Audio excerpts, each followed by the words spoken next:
Selamat datang di video pembelajaran Universitas Bina Sarana Informatika. Kali ini kita akan membahas tentang konsep dasar ekonomi internasional. Pembahasan tentang ekonomi internasional mencakup beberapa hal. Yang pertama, yaitu tentang definisi ekonomi internasional, ruang lingkup, serta teori ekonomi internasional. Yang kedua, berbicara tentang kerjasama internasional, yaitu organisasi bilateral dan multilateral. Yang ketiga, membahas tentang perdagangan internasional, berisi tentang proteksi dan free market. Yang selanjutnya, yaitu dibahas tentang sistem kurs valuta asing, di mana pembahasannya meliputi kurs tetap dan kurs mengambang. Dan yang terakhir, ekonomi internasional terfokus pada pembayaran internasional, yang membahas tentang neraca pembayaran internasional, serta bahasan mengenai defisit atau surplus neraca perdagangan internasional.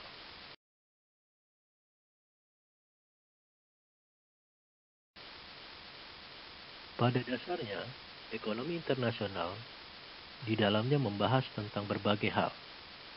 Yang pertama yaitu membahas tentang berbagai macam transaksi, serta masalah ekonomi yang dihadapi oleh suatu negara. Yang kedua, membahas tentang bagaimana ketergantungan antar negara dengan negara lain. Yang ketiga, bagaimana pemanfaatan sumber daya yang langka yang dimiliki oleh setiap negara sehingga mereka mau melakukan kegiatan perdagangan dengan negara lain.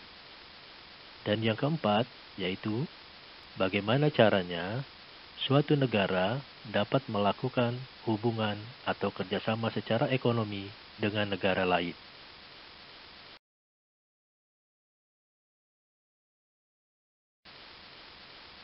Berbagai permasalahan yang muncul dalam ekonomi internasional diantaranya, pertama, proteksionisme.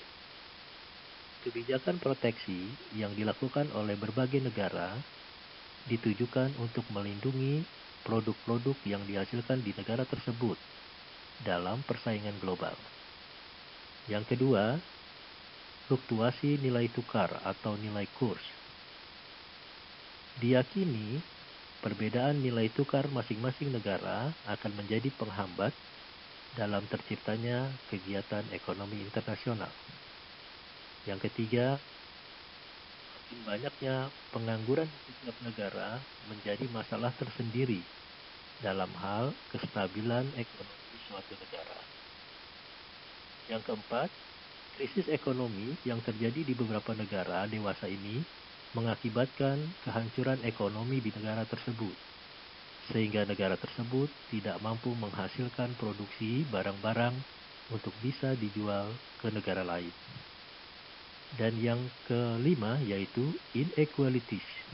Inequalities ini lebih menekankan pada banyaknya keadaan ekonomi seperti kemiskinan yang terjadi di beberapa negara, terutama negara-negara miskin, di mana mereka tidak mampu mengembangkan ekonomi secara global di tengah persaingan dewasa ini.